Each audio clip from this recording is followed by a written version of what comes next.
नमस्ते। UPSC podcast channel में आपका स्वागत है। आज रमेश सिंह द्वारा लिखित इंडियन इकोनॉमी की हमारी सीरीज में हम चैप्टर 20 यानी sustainability and climate change, India and the world पर चर्चा करेंगे। इस चैप्टर की शुरुआत थॉमस एल फ्रीडमैन के एक बड़ी ही दिलचस्प कोट से होती है, this is the only home we have. And as environmentalists are fond of saying, mother nature doesn't do bail outs, so we better find a better way to grow. मतलब प्रकृति हमें बार बार बचाने नहीं आएगी, हमें ही विकास का कोई बेहतर तरीका खोजना होगा। बिल्कुल। और ये बात आज के समय में कितनी रेलेवेंट लगती है। हम सब देख रहे हैं, कहीं भीषण गर्मी तो कहीं बाढ़। यहीं पर वो क्लाइमेट चेंज डिलेमा सामने आता है। हमें डेवलपमेंट भी चाहिए, लेकिन उसकी कीमत पर्यावरण को चुकानी पड़ रही है। ये एक बहुत बड़ी चुनौती है। बिल्कुल। और सोर्स ये भी बताता है कि ह्यूमन डेवलपमेंट पर तो एक ग्लोबल कंसेंसस बन चुका है, लेकिन ह्यूमैनिटी आज एक चौराहे पर खड़ी है। सही बात है। अच्छी बात यह है कि भारत ने और पूरी दुनिया में सस्टेनेबल डेवलपमेंट और क्लाइमेट चेंज को लेकर चिंता और जागरूकता दोनों बड़ी हैं, लेकिन चुनौतियां भी बहुत बड़ी हैं, खासकर रिसोर्सेज जुटाने की। तो चलिए इसी को अनपैक करते हैं। सोर्स बताता है कि साल 2015 इस मामले में एक लैंडमार्क ईयर था। दो बहुत बड़ी चीजें हुई, एक तो पेरिस एग्रीमेंट और दूसरा सस्टेनेबल डेवलपमेंट गोल्स यानी एसडीजीज का एडॉप्शन। आज हम इन एसडीजी से शुरू करते हैं। जी। तो ये एसडीजीज आखिर हैं क्या? सुनने में बहुत भारी भरकम लगता है। देखिए, सितंबर 2015 में यूएन जनरल असेंबली ने 17 एसडीजीज और 169 टारगेट्स का एक सेट अनाउंस किया। ये अगले 15 सालों यानी 2030 तक के लिए दुनिया का डेवलपमेंट एजेंडा तय करते हैं। अच्छा। इन्होंने 2015 में खत्म हुए मिलेनियम डेवलपमेंट गोल्स मतलब एमडीजीज की जगह ली। इनकी खास बात यह है कि इन्हें यूएन हिस्ट्री के सबसे बड़े कंसल्टेशन एक्सरसाइजेस के बाद Rio+2 समिट में फाइनलाइज किया गया था। 17 गोल्स। चलिए कुछ इंटरेस्टिंग गोल्स पे नजर डालते हैं। पहला है नो पॉवर्टी, दूसरा जीरो हंगर। ये तो हर पॉलिटिकल पार्टी के मैनिफेस्टो में होता है। हाँ, लेकिन यहाँ अप्रोच होलिस्टिक है। तीसरा गोल है good health and wellbeing. Covid के बाद हम सबको इसकी अहमियत समझ आ गई है। बिल्कुल। फिर है quality education, gender equality, affordable and clean energy. इसमें हम उज्ज्वला योजना जैसे इनिशिएटिव्स को देख सकते हैं। और भी हैं जैसे decent work and economic growth, industry, innovation and infrastructure और सस्टेनेबल सिटीज एंड कम्युनिटीज। मुझे गोल 12 बड़ा इंटरेस्टिंग लगा, रिस्पॉन्सिबल कंजम्पशन एंड प्रोडक्शन। मतलब जो हम खरीदते हैं, इस्तेमाल करते हैं, उसकी भी जिम्मेदारी लेनी होगी। एग्जैक्टली। और फिर सबसे जरूरी गोल 13 क्लाइमेट एक्शन। इसके अलावा life below water, life on land और अंत में गोल 17 पार्टनरशिप्स फॉर द गोल्स। अच्छा, ये पार्टनरशिप्स फॉर द गोल्स का क्या मतलब है? इसका मतलब है कि ये सारे लक्ष्य कोई एक देश या सरकार अकेले हासिल नहीं कर सकती। सही। सबको साथ मिलकर काम करना होगा। Governments, private sector, civil society, सब। ओके, तो ये तो हो गई ग्लोबल बात। अब आते हैं भारत पर। भारत इन लक्ष्यों को हासिल करने के लिए क्या कर रहा है? भारत ने एसडीजीज को अपनी पॉलिसीज और प्रोग्राम्स में मेनस्ट्रीम करने के लिए कई कदम उठाए हैं। इसमें सबसे महत्वपूर्ण है नीति आयोग द्वारा विकसित एसडीजी इंडिया इंडेक्स। ये इंडेक्स क्या है? एक तरह का रिपोर्ट कार्ड है क्या स्टेट्स के लिए? आप इसे बिल्कुल वैसा ही समझ सकते हैं। ये इंडेक्स 100 इंडिकेटर्स के आधार पर सभी राज्यों और यूनियन टेरिटरीज की प्रोग्रेस को मापता है। हर राज्य को 0 से 100 के बीच स्कोर दिया जाता है। तो इससे होता क्या है? इससे कॉम्पिटिटिव फेडरलिज्म का माहौल बनता है, जहां राज्य एक दूसरे से बेहतर प्रदर्शन करने की कोशिश करते हैं। इकोनॉमिक सर्वे 2022-23 ने भी इसके महत्व को हाईलाइट किया था। अच्छा, सोर्स में Indian model of SDG localisation की भी बात की गई है। इसके 4 पिलर्स हैं, ये क्या है? लोकलाइजेशन का मतलब है इन लक्ष्यों को जमीनी स्तर पर ले जाना, मतलब डिस्ट्रिक्ट और ब्लॉक लेवल पर। इसके 4 पिलर्स हैं। पहला है क्रिएटिंग इंस्टीट्यूशनल ओनरशिप, यानी लोकल बॉडीज को जिम्मेदारी देना। और दूसरा है फॉस्टरिंग कॉम्पिटिटिव कोलैबोरेशन, मतलब राज्यों और जिलों के बीच एक स्वस्थ प्रतिस्पर्धा को बढ़ावा देना। तीसरा है इन्हांसिंग कैपेसिटीज, मतलब अधिकारियों और संस्थानों की क्षमता बढ़ाना। जी। और चौथा, जो शायद सबसे जरूरी है, embracing a whole of society approach, यानी सरकार के साथ साथ सिविल सोसाइटी, बिजनेसेस और आम नागरिकों को भी इस पूरी प्रक्रिया में शामिल करना। भारत ने यूएन में अपना प्रोग्रेस रिपोर्ट भी पेश किया था, जिसे वॉलंटरी नेशनल रिव्यू या वीएनआर कहते हैं। जी, जुलाई 2020 में भारत ने अपना दूसरा वीएनआर पेश किया। इसमें भारत ने अपनी उपलब्धियों के साथ साथ एसडीजी लोकलाइजेशन के अपने यूनिक मॉडल को भी दुनिया के सामने रखा। और कोविड-19 का इस पर क्या असर पड़ा? पैंडेमिक ने तो पूरी व्यवस्था को हिलाकर रख दिया था। पैंडेमिक ने यकीनन लाइवलीहुड और सस्टेनेबिलिटी की नींव को खतरे में डाल दिया था। लेकिन सरकार ने जो कदम उठाए, चाहे वो एग्रीकल्चर रिफॉर्म्स हो या एमएसएमई सेक्टर को सपोर्ट, वो कहीं ना कहीं सीधे या इनडायरेक्टली एसडीजी से जुड़े हुए थे ताकि इकोनॉमी और लोगों की जिंदगी पटरी पर लौट सके। चलिए अब एक बहुत ही स्पेसिफिक इनिशिएटिव की बात करते हैं जिसका जिक्र सोर्स में है, मिष्टी। मिष्टी का फुल फॉर्म है mangrove initiative for shoreline habitats and tangible incomes.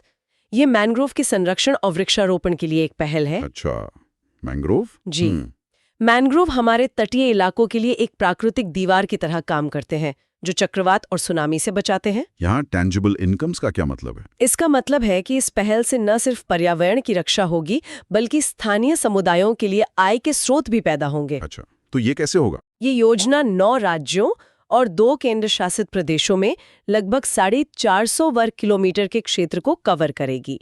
ये पब्लिक प्राइवेट पार्टनरशिप मॉडल पर आधारित एक 5 साला स्कीम है जो 2023-24 से शुरू हुई है। तो इससे climate action, life below water और डिसेंट वर्क, ये तीनों एसडीजीज एक साथ एड्रेस होते हैं। बिल्कुल सही। तो हमने देखा कि कैसे ग्लोबल लेवल पर एसडीजीज तय किए गए और कैसे भारत नीति आयोग के इंडेक्स, लोकलाइजेशन और मिष्टी जैसी पहलों के जरिए उन्हें हासिल करने की कोशिश कर रहा है। ये समझना जरूरी है कि ये सफर आसान नहीं है। सबसे बड़ी चुनौती फाइनेंसिंग और इम्प्लीमेंटेशन की है। जैसा कि सोर्स कहता है, इसके लिए एक होल ऑफ सोसाइटी अप्रोच की जरूरत है जिसमें हम सब की भागीदारी हो। चलिए आगे बढ़। ठीक है, अब हम पेरिस एग्रीमेंट COP21 पर चर्चा करेंगे। तो 2015 में पेरिस में दुनिया भर के देश इकट्ठा हुए। माहौल कुछ ऐसा था जैसे वर्ल्ड कप फाइनल से पहले होता है। उम्मीदें बहुत थीं और वो प्रेशर भी बहुत था। इससे पहले जो क्योटो प्रोटोकॉल था वो कुछ खास मतलब वो कामयाब नहीं हुआ था, एक तरह से फ्लॉप शो ही रहा। बिल्कुल। तो बड़ा सवाल ये था कि क्या पेरिस में कुछ अलग होगा या ये भी एक और फैंसी इंटरनेशनल ट्रिप बनकर रह जाएगा? बिल्कुल। और सबसे बड़ा बदलाव था अप्रोच में। क्योटो प्रोटोकॉल एक तरह से आप कह सकते हैं टॉप डाउन था। टॉप डाउन मतलब क्लास के कुछ मॉनिटर्स ने यानी डेवलप्ड नेशंस ने नियम बनाए और बाकी क्लास को कहा कि भाई फॉलो करो। जाहिर है किसी ने ज्यादा सुना नहीं। हाँ, कौन सुनता है? पेरिस एग्रीमेंट बॉटम अप है। इसे ऐसे समझिए जैसे स्कूल में प्रिंसिपल ने एक यूनिवर्सल पनिशमेंट देने की बजाय हर स्टूडेंट को बुलाया और कहा, तुम खुद बताओ कि अपनी पढ़ाई सुधारने के लिए क्या करोगे, अपना टाइम टेबल खुद बनाओ। अच्छा, मतलब हर देश खुद अपने टारगेट्स तय करेगा। जी, जिन्हें नेशनली डिटरमिन्ड कॉन्ट्रीब्यूशंस या NDCs कहते हैं। ये तो सुनने में काफी डेमोक्रेटिक लगता है। डेमोक्रेटिक है, हाँ, लेकिन इसकी अपनी चुनौतियां भी हैं जिस पर हम आगे आएंगे। खैर, पेरिस एग्रीमेंट का मेन गोल था ग्लोबल टेम्परेचर को प्री इंडस्ट्रियल लेवल से 2 डिग्री सेल्सियस से ज्यादा न बढ़ने देना। और कोशिश करना कि ये 1.5 डिग्री तक ही सीमित रहे। ये 1.5 और 2 डिग्री का जो फर्क है ये धरती के लिए बुखार की लक्ष्मण रेखा तय करने जैसा था, है ना? बिल्कुल। 1.5 डिग्री मतलब हल्का बुखार, थोड़ी तकलीफ है पर मैनेजेबल है। 2 डिग्री मतलब तेज बुखार, खतरा बढ़ गया है। और उससे ऊपर तो मतलब सीधा ICU वाली हालत। चलिए तो इस एग्रीमेंट के स्ट्रक्चर को थोड़ा और खोलते हैं। हमारे पास जो जानकारी है उसके हिसाब से इसका सबसे पहला पॉइंट है इसकी कोर फिलॉसफी, जो डेवलपिंग कंट्रीज के विकास के अधिकार को मान्यता देती है। हाँ, और ये बहुत जरूरी पॉइंट है। ये सिर्फ एनवायरनमेंट की लड़ाई नहीं है बल्कि क्लाइमेट जस्टिस की लड़ाई है। Climate justice. आप एक ऐसे देश से जहां करोड़ों लोग गरीबी में हैं, जहां कई गांवों में अभी अभी ठीक से बिजली पहुंची है, ये उम्मीद नहीं कर सकते कि वो विकास की पटरी से उतरकर सिर्फ पर्यावरण की चिंता करे। सही बात है। इसीलिए एग्रीमेंट में common but differentiated responsibilities and respective capabilities यानी CBDR-RC के सिद्धांत पर जोर दिया गया है। CBDR-C, ये सुनने में भारी भरकम लगता है पर मतलब इसका सीधा है। हाँ? घर में अगर 2 भाई हैं, एक 30 साल का जो 10 साल से कमा रहा है और दूसरा 15 साल का स्टूडेंट, तो घर के खर्चों की जिम्मेदारी बराबर तो नहीं हो सकती ना? नहीं हो सकती। जिसने ज्यादा समय तक घर के रिसोर्सेज इस्तेमाल किए हैं, यानी इंडस्ट्रियल रेवोल्यूशन के समय से जो देश एमिशंस कर रहे हैं, उनकी जिम्मेदारी ज्यादा बनती है। उन्होंने दुनिया का कार्बन बजट पहले ही खर्च कर दिया है। एग्जैक्टली और इसी वजह से डेवलप्ड कंट्रीज से उम्मीद की जाती है कि वो फाइनेंशियल रिसोर्सेज प्रोवाइड करें। अग्रीमेंट में ये साफ लिखा है कि विकसित देश विकासशील देशों को पैसा देंगे।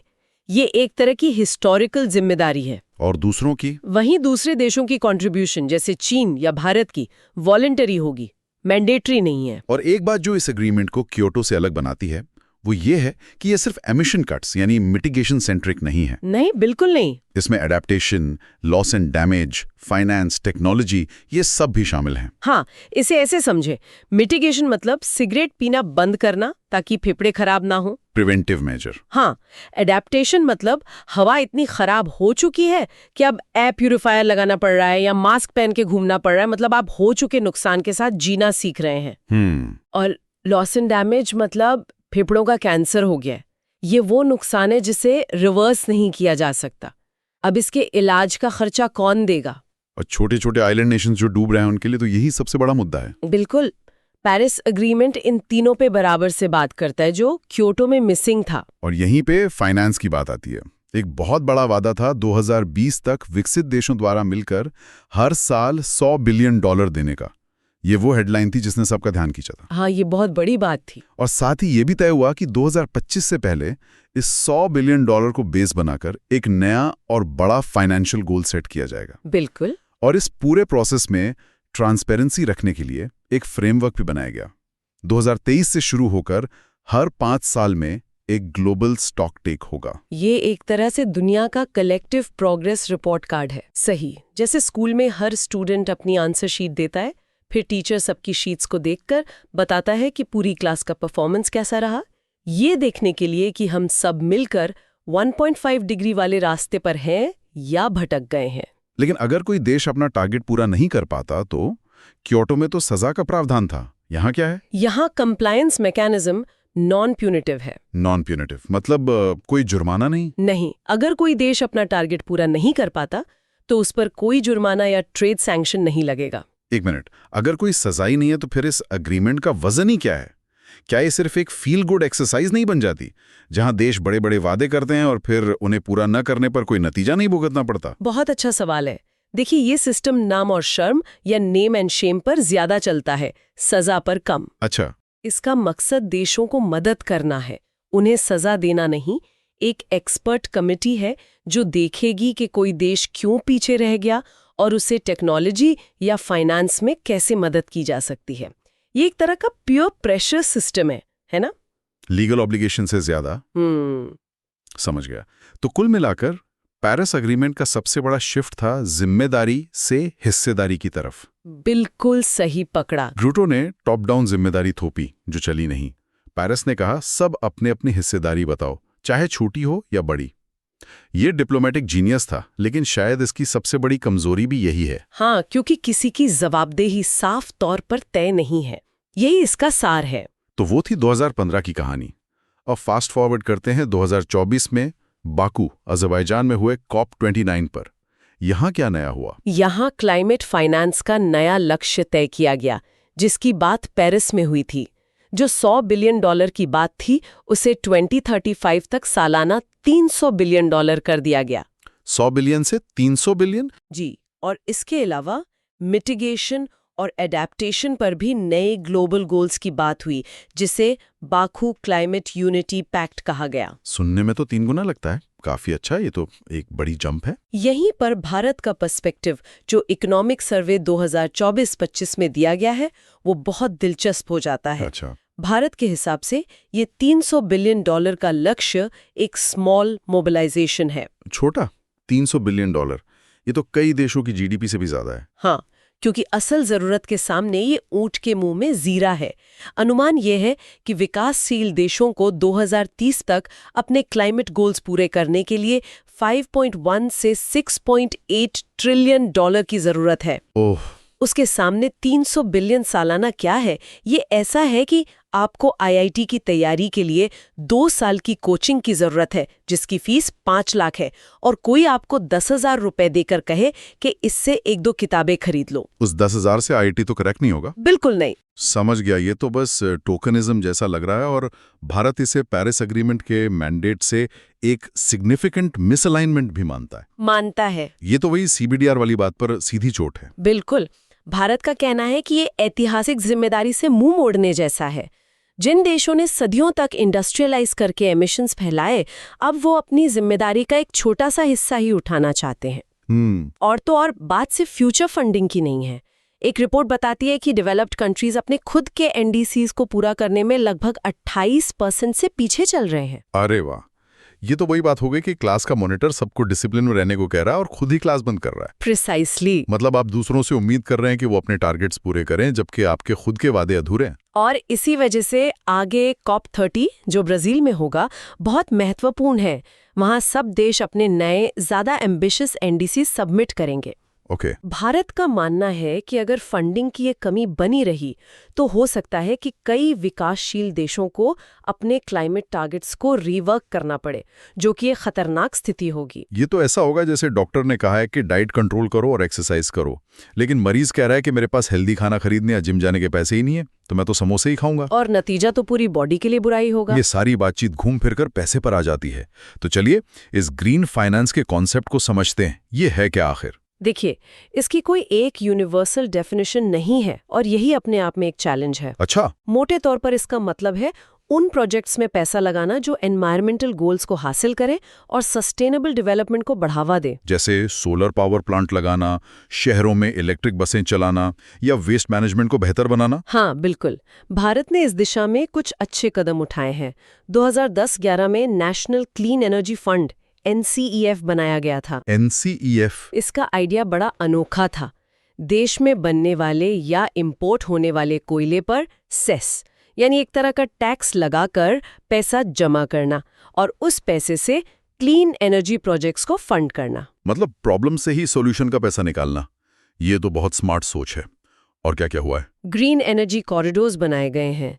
इसका मकसद ये है कि जहां रिन्यूएबल एनर्जी ज्यादा बन रही है, जैसे राजस्थान के 16 फार्म्स में, वहां से बिजली बिना लॉस के उन राज्यों तक पहुंचाई जा सके जहां उसकी जरूरत है।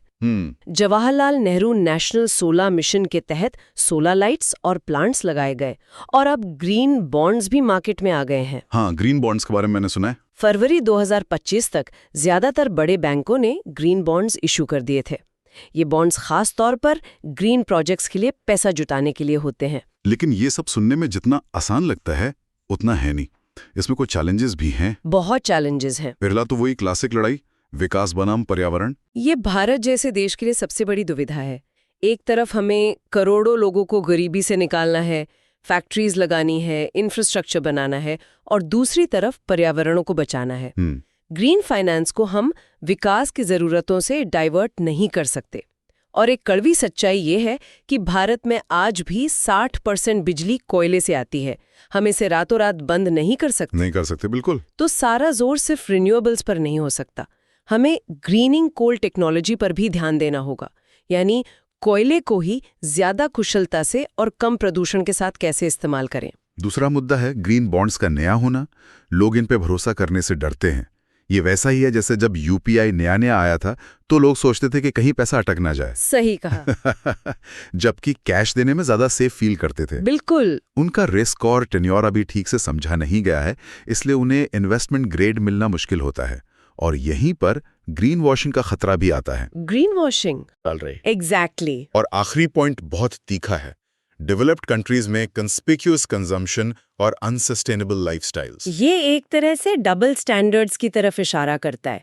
जब विकासशील देशों को ग्रीन फाइनेंस देने की बात आती है तो एनवायरमेंटल रिस्क असेसमेंट के नाम पर 100 कड़े नियम बना दिए जाते हैं। लेकिन डेवलप्ड कंट्रीज में जो fast fashion, use and throw culture और जरूरत से ज्यादा खपत है, उस पर कोई बात नहीं होती। ये तो वही हुआ कि आप किसी को दाल चावल खाने के लिए डांट रहे हैं कि इसमें न्यूट्रिशन बैलेंस नहीं है, जबकि आप खुद रोजाना पिज्जा और बर्गर खा रहे हैं जो हेल्थ के लिए कहीं ज्यादा खराब है। बिल्कुल यही बात है। तो कुल मिलाकर कहानी पैसे और भरोसे की है।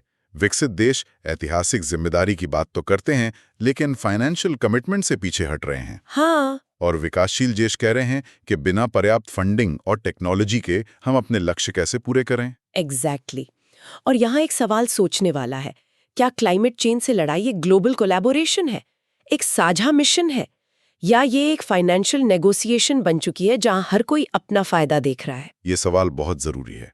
चलिए आगे बढ़ते हैं और देखते हैं कि इन सब का जमीन पर, आम आदमी की जिंदगी पर क्या असर पड़ रहा है। हाँ बिल्कुल, इसी पर गौर करते हैं। ठीक है, अब हम क्लाइमेट फाइनेंस पर चर्चा करेंगे।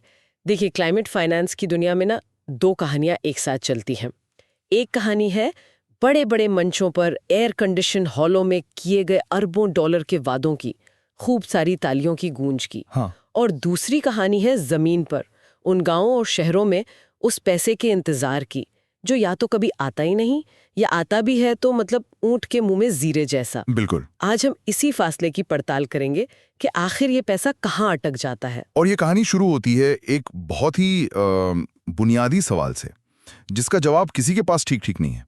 आखिर क्लाइमेट फाइनेंस है क्या? हाँ, हमारे सोर्स यही बताते हैं कि इसकी कोई एक यूनिवर्सली एक्सेप्टेड परिभाषा ही नहीं है, और यहीं से सारा कंफ्यूजन, सारे झगड़े शुरू होते हैं। अच्छा। ये कुछ ऐसा है जैसे परिवार में सब इस बात पे तो राजी हैं कि जरूरी खर्चों के लिए पैसा निकलेगा, पर कोई इस बात पे राजी नहीं हो पा रहा कि जरूरी खर्चा किसे माना जाए। तो चलिए इस परिभाषा वाली गुत्थी को ही पहले सुलझाते हैं। जहां तक मुझे याद है, पेरिस एग्रीमेंट में ये तो कहा गया है कि डेवलप देशों को बताना होगा कि वो डेवलपिंग देशों को कितनी मदद दे रहे हैं। हाँ, रिपोर्ट करना होगा। लेकिन मजे की बात यह है कि अग्रीमेंट ये नहीं बताता कि उस मदद की गिनती कैसे होगी, क्या गिना जाएगा क्या नहीं। ये तो वैसा हो गया कि कह दिया एग्जाम पास करना है, पर सिलेबस ही नहीं बताया। बिल्कुल, ये क्रिएटिव अकाउंटिंग के लिए खुला दरवाजा छोड़ देता है। इसी कंफ्यूजन को दूर करने के लिए यूएनएफसीसी की एक स्टैंडिंग कमेटी ऑन फाइनेंस है, उसने कुछ गाइडलाइंस दी हैं। ओके। उन्होंने कहा, सबसे पहले तो ये देखो कि फंडिंग का सोर्स क्या है, पैसा आ कहां से रहा है, पब्लिक है या प्राइवेट, और किस मकसद के लिए आ रहा है, और सबसे जरूरी, क्या ये सिर्फ एक वादा है, एक प्लेज, या पैसा सच में दिया जा चुका है। हाँ, ये बहुत जरूरी है। मतलब बात सिर्फ कागज पर है या असल में बैंक अकाउंट में पैसा आया है, ये जानना बहुत जरूरी है। हाँ, क्योंकि वादों से तो पेट नहीं भरता। कोई नेता आके कह दे कि हम 100 करोड़ देंगे और फिर वो फाइलें घूमती रहें सालों तक, तो उसका क्या फायदा? एग्जैक्टली। फिर कमेटी का दूसरा और शायद सबसे जरूरी पॉइंट ये है कि हमें ये भी साफ करना होगा कि कौन सा खर्चा क्लाइमेट फाइनेंस में नहीं गिना जा सकता। एक नेगेटिव लिस्ट होनी चाहिए। अच्छा, ये बहुत दिलचस्प है। मतलब ऐसा ना हो कि आप किसी भी पुराने रूटीन डेवलपमेंट प्रोजेक्ट पर क्लाइमेट फाइनेंस का हरा स्टिकर चिपकाकर गिनती में डाल दें। हाँ बिल्कुल। जैसे मान लीजिए किसी गांव में एक स्कूल बनाने का खर्चा, और आप उसे ये कहकर गिन लें कि देखो जी, इस स्कूल की छत मजबूत है, ये तूफानों को झेल लेगी, तो ये क्लाइमेट अडेप्टेशन हो गया। या फिर ये कि इस स्कूल में बच्चे क्लाइमेट चेंज के बारे में पढ़ेंगे। हाँ बिल्कुल। अपने बिल्कुल दुखती रग पर हाथ रख दिया है। कमेटी का तीसरा पॉइंट सीधा इसी मुद्दे पर है। जो पैसा पहले से ही विकास के कामों के लिए तय है, यानी जिसे हम एड मनी या ऑफिशियल डेवलपमेंट असिस्टेंस ओडीए कहते हैं, उसे क्लाइमेट फाइनेंस में नहीं गिनना चाहिए। मतलब ये पैसा एडिशनल होना चाहिए। एडिशनल, उस पैसे के ऊपर और अलग से। और अगर किसी प्रोजेक्ट के कई मकसद हैं, जैसे विकास भी और क्लाइमेट एक्शन भी, तो सिर्फ क्लाइमेट चेंज से जुड़ा हिस्सा ही गिना जाना चाहिए। तो अगर कोई बांध बन रहा है जो सिंचाई के लिए भी पानी देगा और बाढ़ नियंत्रण का काम भी करेगा, जो कि एक क्लाइमेट अडेप्टेशन है, हाँ। तो सैद्धांतिक रूप से सिर्फ बाढ़ नियंत्रण वाले हिस्से की फंडिंग ही गिनी जानी चाहिए। हाँ। पर असल में इन दोनों को अलग करना तो लगभग नामुमकिन होगा। बहुत मुश्किल होगा। कोई कैसे बताएगा कि कंक्रीट का कौन सा हिस्सा सिंचाई के लिए है और कौन सा बाढ़ के लिए? मुश्किल तो है, बहुत ज्यादा मुश्किल है। लेकिन क्या ये मुश्किल है वाली दलील विकसित देशों के लिए एक आसान बहाना नहीं बन जाती कि हम हिसाब ही नहीं दे सकते, इसलिए आप सवाल मत पूछे? सही पॉइंट है। बिल्कुल। इसीलिए कमेटी का चौथा पॉइंट कहता है कि ऐसे मजबूत सिस्टम होने चाहिए जो डबल काउंटिंग को रोक सकें। और सोर्स एक बहुत बड़ी समस्या की तरफ इशारा करते हैं अडेप्टेशन फाइनेंस को ट्रैक करने में। अच्छा। मिटिगेशन यानी उत्सर्जन कम करने वाले प्रोजेक्ट्स का हिसाब रखना फिर भी आसान है। आपने सोलर प्लांट लगाया, आप बता सकते हैं कितना पैसा लगा। लेकिन अडेप्टेशन में अक्सर पूरे प्रोजेक्ट की लागत को गलती से अडेप्टेशन फाइनेंस में डाल दिया जाता है, जबकि शायद उसका एक बहुत छोटा सा हिस्सा ही असल में अडेप्टेशन से जुड़ा हो। तो ठीक है, ये तो साफ है कि परिभाषा और नियमों का ये खेल बहुत जटिल है। लेकिन इस पैसे के लेन देन के लिए कुछ आधिकारिक रास्ते भी तो बनाए गए होंगे। हमारे सोर्स में ग्रीन क्लाइमेट फंड GCF का जिक्र बार बार आता है। ये क्या चीज है? ये क्लाइमेट की दुनिया का वर्ल्ड बैंक है क्या? आप इसे कुछ वैसा ही समझ सकती हैं। GCF दुनिया का सबसे बड़ा डेडिकेटेड फंड है जो क्लाइमेट चेंज से लड़ने के लिए बनाया गया है। इसे 2010 में 194 देशों ने मिलकर बनाया था। ओके। इसका सीधा सीधा काम है विकासशील देशों को दो चीजों में मदद करना। एक, उनके ग्रीन हाउस गैस उत्सर्जन को कम करने में, जिसे हम मिटिगेशन कहते हैं। ठीक है। और दूसरा, जलवायु परिवर्तन के जो प्रभाव अब दिखने लगे हैं उनसे निपटने में, जिसे अडैप्टेशन कहते हैं। ये पेरिस एग्रीमेंट के लक्ष्यों को पूरा करने का एक बहुत जरूरी जरिया माना जाता है। तो इसमें पैसा कितना है? क्योंकि आखिर में तो बात वहीं आकर रुकती है। जब ये 2014 में पूरी तरह से ऑपरेशनल हुआ तब 10.3 बिलियन अमेरिकी डॉलर का वादा किया गया था। इसमें सबसे बड़ा हिस्सा अमेरिका का था, करीब 3 बिलियन डॉलर। उसके बाद जापान, यूके, फ्रांस और जर्मनी का। और अभी हाल ही में दिसंबर 2023 में इसकी दूसरी बार फंडिंग हुई, जिसे रिप्लेनिशमेंट कहते हैं। इसमें 31 देशों ने अगले 4 सालों के लिए रिकॉर्ड 12.8 बिलियन डॉलर देने का वादा किया है। 12.8 बिलियन डॉलर्स सुनने में तो बहुत बड़ी रकम लगती है, लेकिन एक और नाम है जो अक्सर सुनाई देता है, ग्लोबल एनवायरनमेंट फैसिलिटी यानी GEF। ये GCF से कैसे अलग है? दोनों एक ही काम करते हैं क्या? नहीं, इनमें एक बुनियादी फर्क है। इसे ऐसे समझ सकते हैं, अगर GCF क्लाइमेट चेंज के लिए एक स्पेशलिस्ट सर्जन है जो सिर्फ एक ही बीमारी का इलाज करता है, अच्छा, तो GEF एक जनरल फिजिशियन की तरह है जो हमारे ग्रह की कई बड़ी बीमारियों को देखता है, जैसे बायोडायवर्सिटी का नुकसान, ओजोन लेयर प्रदूषण और हाँ, क्लाइमेट चेंज भी। तो GF पुराना भी है? GF काफी पुराना भी है। ये 1992 के रियो अर्थ समिट के समय बना था। मतलब GF का दायरा ज्यादा बड़ा है। हाँ, और एक और दिलचस्प बात यह है कि GF में डोनर सिर्फ विकसित देश नहीं है, कुल 40 डोनर हैं, जिनमें ब्राजील, चीन, भारत जैसे विकासशील देश भी शामिल हैं। अरे वाह! इसका फंड भी हर 4 साल में रिप्लेनिश होता है। 2022 में इसके लिए 5.25 बिलियन डॉलर का वादा किया गया था। तो ये दोनों बहुत जरूरी हैं, पर GCF पूरी तरह से क्लाइमेट पर फोकस्ड है। तो ये GCF और GEF जैसे बड़े ग्लोबल फंड्स तो हैं, लेकिन जैसा हमने देखा, इन पर पूरी तरह निर्भर नहीं रहा जा सकता। वादे होते हैं, पैसा धीरे धीरे आता है, वो भी शर्तों के साथ। बिल्कुल। तो सवाल उठता है कि इस वैश्विक अनिश्चितता के बीच भारत जैसी बड़ी अर्थव्यवस्था अपने दम पर क्या करने का वादा कर रही है? यहीं पर INDCs की बात आती है ना? बिल्कुल। INDCs का मतलब है इंटेंडेड नेशनली डिटर्मिन्ड कॉन्ट्रीब्यूशंस। ये सुनने में बहुत भारी भरकम लगता है। हाँ, थोड़ा है। पर इसका मतलब आसान है।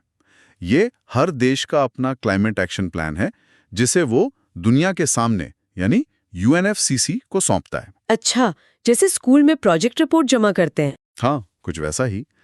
जैसे कोई स्टूडेंट साल की शुरुआत में अपना स्टडी प्लान जमा करता है कि वो इस साल क्या-क्या और कैसे पढ़ेगा, कौन से चैप्टर पर ज्यादा ध्यान देगा।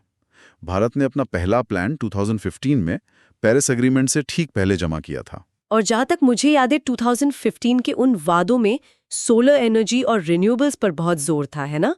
वो 40% नॉन फॉसिल फ्यूल वाला लक्ष्य उसी से जुड़ा था। आपने बिल्कुल सही पकड़ा। 2015 के प्लान में कुल 8 लक्ष्य थे, जिनमें से 3 क्वांटिटेटिव टारगेट्स थे, यानी जिन्हें आप आंकड़ों में नाप सकते हैं। पहला यही था कि 2030 तक हमारी 40% बिजली नॉन फॉसिल फ्यूल स्रोतों से आएगी। दूसरा, अपनी GDP की उत्सर्जन तीव्रता यानी एमिशंस इंटेंसिटी को 2005 के स्तर से 33 से 35% तक कम करना। और तीसरा जंगल वाला था शायद। जी, तीसरा था अतिरिक्त जंगल और पेड़ लगाकर 2.5 से 3 बिलियन टन कार्बन डाइऑक्साइड के बराबर एक कार्बन सिंक बनाना। लेकिन पेरिस एग्रीमेंट की एक शर्त ये भी है कि हर 5 साल में आपको अपना प्लान अपडेट करना होगा और उसे पहले से ज्यादा एम्बिशियस बनाना होगा।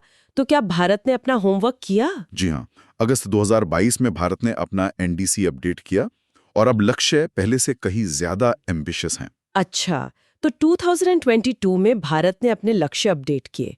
मुझे ये जानने में सबसे ज्यादा दिलचस्पी है कि क्या ये सिर्फ थोड़े बहुत आंकड़े बदलने वाली बात थी या सोच में कोई बड़ा बदलाव आया था? ये बहुत अच्छा सवाल है, क्योंकि अपडेट में आंकड़ों के साथ साथ सोच में भी एक बड़ा बदलाव दिखता है। पहला लक्ष्य तो किसी टारगेट से ज्यादा एक फिलॉसफी है। यह है लाइफस्टाइल फॉर एनवायरनमेंट। हाँ, मैंने इसके बारे में सुना है। यानी एक स्वस्थ और टिकाऊ जीवन शैली को बढ़ावा देना। ये एक बहुत बड़ा शिफ्ट है, क्योंकि अब बात सिर्फ सरकार की नीतियों की नहीं, बल्कि हम और आप जैसे आम लोगों के व्यक्तिगत एक्शन की हो रही है। मतलब सरकार कह रही है कि सिर्फ हम पर मत छोड़ो, आपको भी अपनी आदतें बदलनी होंगी। बिल्कुल। दूसरा लक्ष्य भी फिलॉसफी से जुड़ा है। इसमें कहा गया है कि भारत विकास का एक ऐसा रास्ता अपनाएगा जो जलवायु के अनुकूल हो और दूसरे देशों के मॉडल से अलग हो। इसका सीधा मतलब है, हम पश्चिमी मॉडल को कॉपी पेस्ट नहीं करेंगे। हम अपना रास्ता खुद बनाएंगे, जो हमारी जरूरतों और हमारी परिस्थितियों के हिसाब से हो। ठीक है, ये तो सोच की बात हो गई। अब आते आंकड़ों पर। उनमें क्या बदलाव आया? आंकड़ों में भी बहुत बड़ा जंप है। उत्सर्जन तीव्रता को 33-35% से घटाकर अब सीधे 45% तक कम करने का लक्ष्य है। 45%? हाँ जी। और नॉन फॉसिल फ्यूल से बिजली बनाने की क्षमता का लक्ष्य 40% से बढ़ाकर 50% कर दिया गया है। ये बहुत बड़े वादे हैं। कार्बन सिंक वाला लक्ष्य वही है, यानी 2.5 से 3 बिलियन टन का। पर इन सब बड़े बड़े वादों के साथ एक कंडीशन अप्लाई वाला स्टार भी तो लगा होगा। हाँ, और यही इस कहानी का सबसे जरूरी हिस्सा है। अपडेटेड लक्ष्य नंबर 4 में साफ साफ लिखा है कि ये जो 50% बिजली वाला लक्ष्य है, इसे टेक्नोलॉजी ट्रांसफर और कम लागत वाले अंतर्राष्ट्रीय फाइनेंस की मदद से हासिल किया जाएगा। अच्छा। और इसमें ग्रीन क्लाइमेट फंड GCF का नाम भी शामिल है। ये एक बहुत स्पष्ट संकेत है। भारत दुनिया से कह रहा है, हम अपना काम करेंगे, पर आपको भी मदद करनी पड़ेगी। मतलब साफ है, एक हाथ से हमें नए फंड्स चाहिए और दूसरे हाथ से अपने देश में उस टेक्नोलॉजी को इस्तेमाल करने का पक्का इंतजाम करना है। भारत की तरफ से एक बहुत मजबूत स्टैंड है। बिल्कुल। बाकी लक्ष्य भी इसी पर केंद्रित हैं। भारत साफ कह रहा है कि इन लक्ष्यों को पूरा करने के लिए उसे विकसित देशों से पैसा और अत्याधुनिक तकनीक दोनों चाहिए।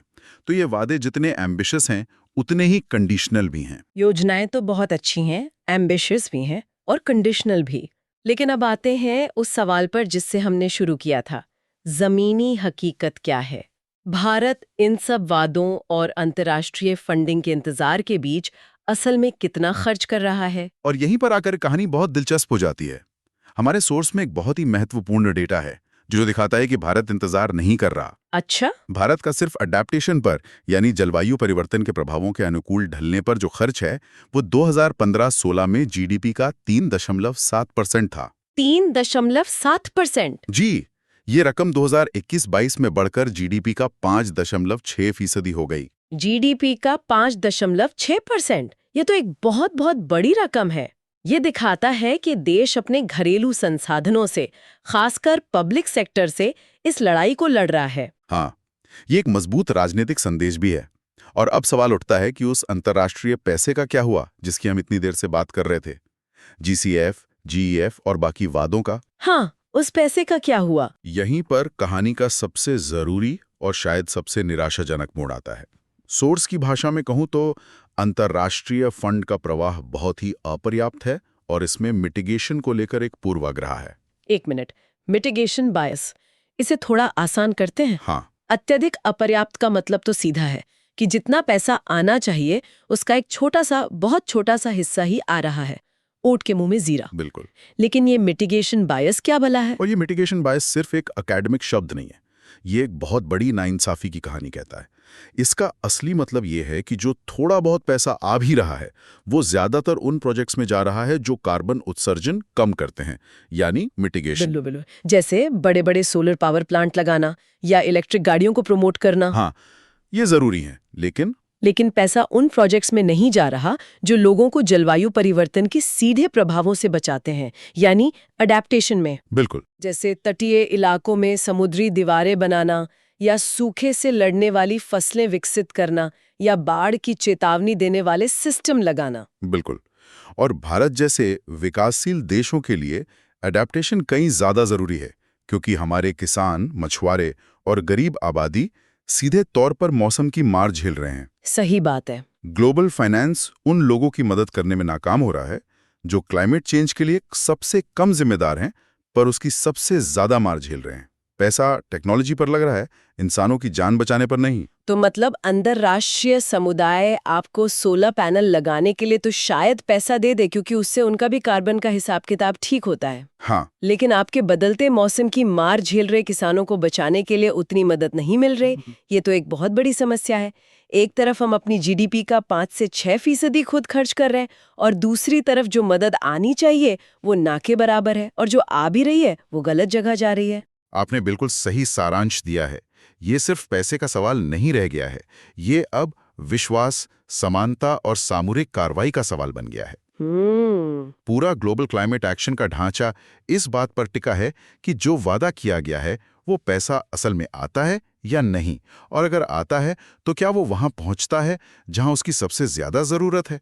अभी के लिए इन दोनों सवालों का जवाब नहीं है। तो कुल मिलाकर क्लाइमेट फाइनेंस की कहानी में वादों के ऊंचे आसमान और जमीनी हकीकत के बीच एक बहुत बड़ा फासला है।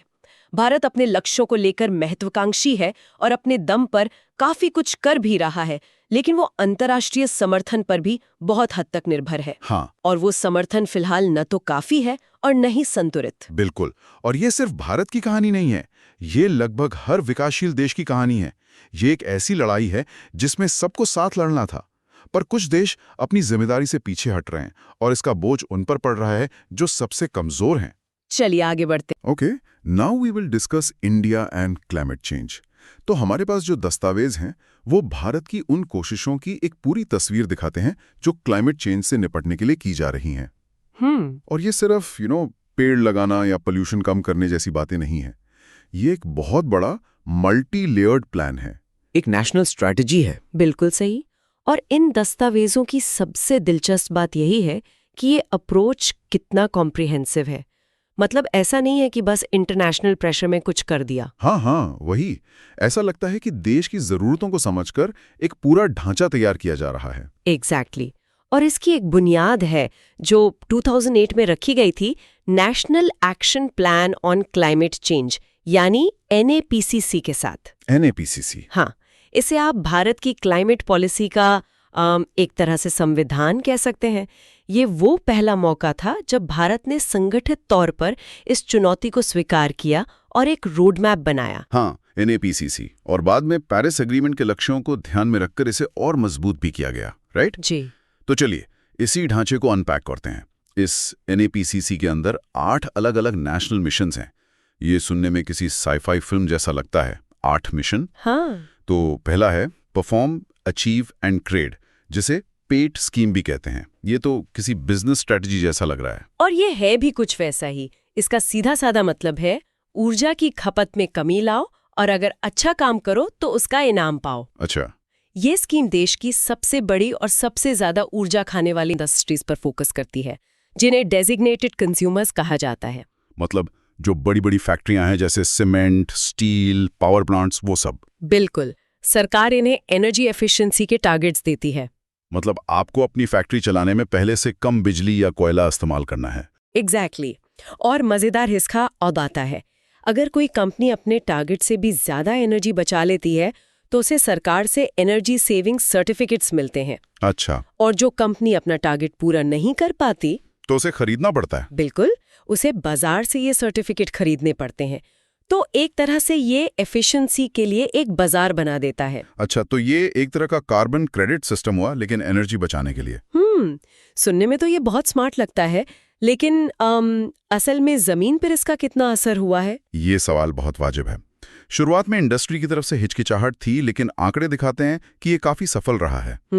जैसे अप्रैल 2019 तक इसका लक्ष्य 15.244 मिलियन टन तेल के बराबर ऊर्जा बचाना था। अब ये नंबर सुनने में बहुत टेक्निकल लगता है ना? हाँ, ये MTOE और ये सब तो सिर के ऊपर से निकल जाता है। इसे ऐसे समझिए, ये इतनी ऊर्जा है जिससे दिल्ली जैसे शहर को कई महीनों तक बिजली दी जा सकती है। तो ये छोटी मोटी बचत नहीं है। सही बात है। ये देश की सबसे बड़ी इंडस्ट्रीज को डिसिप्लिन में लाने का एक मार्केट बेस्ड तरीका है, डंडे से नहीं बल्कि इंसेंटिव देकर। तो ये हुई पुरानी इंडस्ट्रीज को सुधारने की बात, लेकिन नई ऊर्जा का क्या? और यहीं पर शायद दूसरा और सबसे ज्यादा दिखाई देने वाला मिशन आता है नेशनल सोलर मिशन। हाँ, ये तो आजकल हर जगह दिखता है। बिल्कुल, छतों पर, खेतों में, यहाँ तक कि नहरों के ऊपर भी सोलर पैनल्स दिखते हैं। हाँ, ये शायद सबसे विजिबल मिशन है। इसका लक्ष्य बहुत एम्बिशियस था। 2022 तक 100 गीगावाट सोलर पावर क्षमता स्थापित करना। 100 गीगावाट? हाँ, और इस 100 गीगावाट को भी 3 हिस्सों में बांटा गया था। 40 गीगावाट घरों और इमारतों की छतों पर लगने वाले रूफटॉप प्रोजेक्ट से और 60 गीगावाट बड़े-बड़े सोलर पार्क से। और इसमें इन्वेस्टमेंट भी तो बहुत बड़ा था शायद। 8 लाख करोड़ से ज्यादा। करीब 8.5 लाख करोड़ रुपए। तो क्या हम ये 100 गीगावाट का लक्ष्य हासिल कर पाए? मैंने कहीं पढ़ा था कि हम थोड़ा पीछे रह गए। हाँ, हम लक्ष्य से पीछे थे।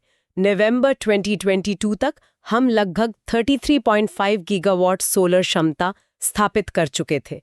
लेकिन यहाँ कहानी सिर्फ आंकड़ों की नहीं है, बल्कि दिशा की है।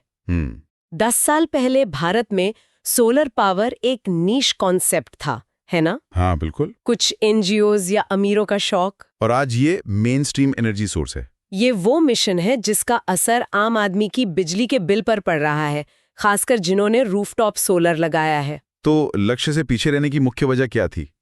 क्या ये टेक्नोलॉजी की कमी थी, पैसे की, या जमीन मिलने में दिक्कतें आई? क्योंकि सोलर पार्क के लिए तो बहुत जमीन चाहिए होती है।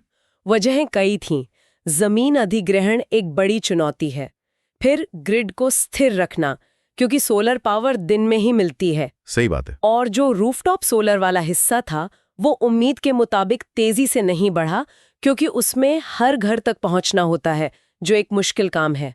लेकिन इन चुनौतियों के बावजूद जो प्रोग्रेस हुई है वो फिनोमिनल है। तो पीएटी स्कीम और सोलर मिशन से हमने ऊर्जा की बात की, जो इंडस्ट्री और घरों को चलाती है। लेकिन इन सब को चलाने के लिए जिस चीज की जरूरत है वो है पानी। और वहीं पर हमारी अगली और शायद सबसे बड़ी चुनौती है, जिसे नेशनल वाटर मिशन एड्रेस करता है। बिल्कुल। भारत में पानी की समस्या कितनी गंभीर है, ये हम हर गर्मी में देखते हैं। ये मिशन पानी की हर बूंद का हिसाब रखने जैसा है। इसका फोकस सिर्फ सप्लाई बढ़ाने पर नहीं, बल्कि मैनेजमेंट पर है। इसके तहत एक्वीफायर मैपिंग की जा रही है। एक्वीफायर मैपिंग, ये तो बहुत जरूरी लगता है। हम हमेशा अपने बड़ों से सुनते हैं कि उनके जमाने में कुआं 20 फुट पर था और अब बोरवेल 400 फुट पर भी सूख जाता है। और आपके बड़े बिल्कुल सही कहते हैं, आंकड़े इसकी गवाही देते हैं। सेंट्रल ग्राउंड वाटर अथॉरिटी यानी CGWA के असेसमेंट के हिसाब से देश में 1071 ब्लॉक्स ओवर एक्सप्लॉइटेड हैं। ओवर एक्सप्लॉइटेड मतलब वहां हम जमीन से पानी निकाल ज्यादा रहे हैं और बारिश से वापस जा कम रहा है। बाप रे। और ये 1071 सुनने में शायद बड़ा ना लगे, लेकिन ये देश के कुल ग्राउंड वाटर ब्लॉक्स का एक बहुत बड़ा और खतरनाक हिस्सा है। इसीलिए इस मिशन के तहत कई टारगेट एरियाज में रेन वाटर हार्वेस्टिंग को मैंडेटरी कर दिया गया है। मतलब अब बड़े शहरों में नया घर या सोसाइटी बनाने पर आपको रेन वाटर हार्वेस्टिंग सिस्टम लगाना ही पड़ेगा, कोई चॉइस नहीं है। जी, ये एक बड़ा स्ट्रक्चरल चेंज है। जी। चलिए पानी से आगे बढ़कर हरियाली की बात करते हैं। National mission for a green India. इस मिशन का मकसद सिर्फ पेड़ लगाओ अभियान चलाना नहीं है, बल्कि एक होलिस्टिक व्यू अपनाना है। अच्छा। इसमें 2 मुख्य शब्द हैं, कार्बन सिक्वेस्ट्रेशन यानी हमारे जंगल और पेड़ पौधे हवा से कार्बन डाइऑक्साइड को कैसे सोखते हैं, और इमिशन रिडक्शन यानी प्रदूषण कम करना। और जो सबसे बेहतरीन बात मुझे इन दस्तावेजों में लगी वो थी इसे MGNREGS से जोड़ने वाली बात। ये तो कमाल का आइडिया। हाँ, वो इसका सबसे पावरफुल पहलू है। इसे MGNREGs जैसी योजनाओं से जोड़ा गया है ताकि पेड़ लगाने और जंगल को बचाने के काम में स्थानीय लोगों को रोजगार भी मिले। मतलब जब किसी को उसी जंगल से रोजगार मिलता है तो वो उसे सिर्फ जंगल नहीं, बल्कि अपनी आजीविका का साधन समझकर बचाता है। ये सिर्फ ऊपर से थोपी हुई योजना नहीं है, बल्कि कम्युनिटी को साथ लेकर चलने की कोशिश है। यानी एनवायरनमेंट और एम्प्लॉयमेंट दोनों का फायदा। बिल्कुल। तो हमने इंडस्ट्री, एनर्जी, पानी और जंगल की बात कर ली। अब बात करते हैं हमारे शहरों की, जो क्लाइमेट चेंज के हॉटस्पॉट्स हैं। उनके लिए है national mission on sustainable habitat. ये सुनने में बहुत भारी भरकम लगता है। इसे आसान भाषा में समझे तो इसका मतलब है हमारे शहरों को रहने लायक, क्लाइमेट प्रूफ और भविष्य के लिए तैयार बनाना। इसके तहत वो 3 बड़े कार्यक्रम आते हैं जिनके नाम हम सबने होल्डिंग्स पर देखे हैं। Atal mission on rejuvenation and urban transformation यानी अमृत, हाँ। स्वच्छ भारत मिशन और स्मार्ट सिटीज मिशन। अच्छा। तो ये सब इसी एक मिशन के हिस्से हैं। मैं तो हमेशा इन्हें अलग अलग योजनाएं समझता था। ये सब आपस में बहुत गहराई से जुड़े हुए हैं। आप सोचिए, आप एक स्मार्ट सिटी तब तक नहीं बना सकते जब तक वहां साफ सफाई, स्वच्छ भारत और पानी सीवर जैसा बेसिक इंफ्रास्ट्रक्चर अमृत न हो। सही बात है, ये सब एक दूसरे की नींव हैं। हाँ, इस मिशन में सॉलिड वेस्ट मैनेजमेंट से लेकर बिल्डिंग्स में एनर्जी एफिशिएंसी तक सब कुछ शामिल है। जैसे एक बहुत महत्वपूर्ण नियम है कि 100 किलोवाट या उससे ज्यादा का सैंक्शनड लोड वाली कमर्शियल बिल्डिंग्स के लिए एनर्जी कंजर्वेशन नॉर्म्स अनिवार्य हैं। मतलब बड़े मॉल्स, ऑफिस बिल्डिंग्स, हॉस्पिटल्स, अब उन्हें अपनी बिजली की खपत को लेकर ज्यादा जिम्मेदार होना होगा। वो अंधाधुंध एसी चलाकर एनर्जी बर्बाद नहीं कर सकते। बिल्कुल। और अब आते हैं भारत की रीढ़ की हड्डी पर, कृषि, national mission for sustainable agriculture. हाँ, क्लाइमेट चेंज का सबसे ज्यादा असर तो किसानों पर ही पड़ता है। बेमौसम बारिश, सूखा, ओले। उनकी तो पूरी जिंदगी मौसम के भरोसे है, और हमारी फूड सिक्योरिटी भी। बिल्कुल। इसीलिए इस मिशन का दोहरा लक्ष्य है फूड सिक्योरिटी बनाए रखना और हमारे प्राकृतिक संसाधनों जैसे पानी और मिट्टी को बचाना। इसके तहत बहुत स्पेसिफिक, मेजरेबल लक्ष्य रखे गए हैं। जैसे 6 लाख हेक्टेयर जमीन पर चावल की खेती की नई तकनीक, जिसे सिस्टम ऑफ राइस इंटेंसिफिकेशन कहते हैं, वो अपनाना। इसमें पानी भी कम लगता है और पैदावार भी बढ़ती है। ये तो बहुत माइक्रो लेवल प्लानिंग हो गई। मतलब सिर्फ पॉलिसी नहीं बल्कि खेत तक की प्लानिंग। हाँ, और भी है। 1.70 लाख हेक्टेयर में प्रिसिजन इरिगेशन, मतलब बूंद बूंद सिंचाई या स्प्रिंकलर लागू करना। और 4.0 लाख हेक्टेयर में किसानों को मोटे अनाज जैसे कम पानी वाली फसलें उगाने के लिए प्रोत्साहित करना। सही है। इसी मिशन के तहत NICRA यानी national innovations on climate resilient agriculture जैसे संस्थानों का एक पूरा नेटवर्क बनाया गया। It's amazing to see this policy working on the ground. ये तो हुए मैदान। अब आते हैं पहाड़ों पर। National mission for sustaining the Himalayan ecosystem. Himalaya हमारे लिए कितना जरूरी है, ये बताने की जरूरत नहीं। बिल्कुल। पूरे उत्तर भारत का वाटर सिस्टम उसी पर टिका है। सही बात है। ये बेहद संवेदनशील इकोसिस्टम है। इस मिशन का उद्देश्य इसके सस्टेनेबल मैनेजमेंट के लिए नीतियां बनाना है। और ये सिर्फ बातें नहीं है, इस पर कॉन्क्रीट काम हुआ है। क्या काम हुआ? जैसे देहरादून के Wadia institute of Himalayan geology में एक सेंटर ऑफ ग्लेशियोलॉजी स्थापित किया गया, जो ग्लेशियर्स पर रिसर्च करता है। 12 में से 11 हिमालयी राज्यों में स्टेट क्लाइमेट चेंज सेंटर बनाए गए। अच्छा। ये एक तरह से हिमालय को बचाने के लिए एक साइंटिफिक शील्ड बनाने जैसा है। और 8वां और आखिरी मिशन है national mission on strategic knowledge for climate change. ये नाम से लगता है कि बाकी सब मिशनों का दिमाग है। सही पकड़ा। ये पूरे एक्शन प्लान का ब्रेन है। बिना सही जानकारी और रिसर्च के हम सही नीतियां नहीं बना सकते। इसका काम एक नॉलेज सिस्टम बनाना है। इसके तहत 11 सेंटर्स ऑफ एक्सीलेंस स्थापित किए गए और एक बहुत दिलचस्प चीज है, 8 ग्लोबल टेक्नोलॉजी वॉच ग्रुप्स बनाए गए हैं। ये क्या करते हैं, टेक्नोलॉजी वॉच ग्रुप्स? ये ग्रुप्स दुनिया भर में हो रही नई रिसर्च पर नजर रखते हैं। जैसे रिन्यूएबल एनर्जी में क्या नया हो रहा है, एडवांस्ड कोल टेक्नोलॉजी कैसी आ रही है, या एनर्जी एफिशिएंसी के लिए कौन सी नई तकनीकें हैं। मतलब हम टेक्नोलॉजी के मामले में दुनिया से पीछे ना रह जाएं। एग्जैक्टली। और जो सबसे अच्छा है उसे अपना सकें। तो ये तो हुए 8 मिशन, एक पूरा इकोसिस्टम बनाने की कोशिश। लेकिन इनके अलावा भी एक और कार्यक्रम का जिक्र है, climate change action programme, CCAP। ये क्या है? क्या ये नवा मिशन है? नहीं, इसे आप इन 8 मिशनों के लिए एक सपोर्ट सिस्टम या एनेबलर समझ सकते हैं। Support system. हाँ, CCAP 2014 में शुरू की गई एक सेंट्रल सेक्टर स्कीम है। इसका मुख्य काम राज्यों और केंद्र को क्लाइमेट एक्शन के लिए सपोर्ट, ट्रेनिंग और कैपेसिटी बिल्ड करने में मदद करना है। अच्छा, मतलब ये इन सब योजनाओं को आपस में जोड़ने और उन्हें लागू करने में मदद करता है। कोई उदाहरण है इसका? सबसे बड़ा उदाहरण है उजाला स्कीम। अरे हाँ, उजाला स्कीम तो हर मिडिल क्लास घर की कहानी है। मुझे याद है, अचानक से 100 रुपए वाले पीले बल्ब की जगह 10-20 रुपए में LED बल्ब मिलने लगे थे। बिल्कुल। उसने तो बिजली का बिल सच में कम किया था। बिल्कुल। उजाला यानी Unnat Jyoti by affordable LEDs for all, वो इसी CCAP का एक हिस्सा थी। इसी तरह इलेक्ट्रिक गाड़ियों को बढ़ावा देने के लिए national electric mobility mission plan, NEMMP। हाँ, और फेम इंडिया स्कीम भी इसी के अंतर्गत आती हैं।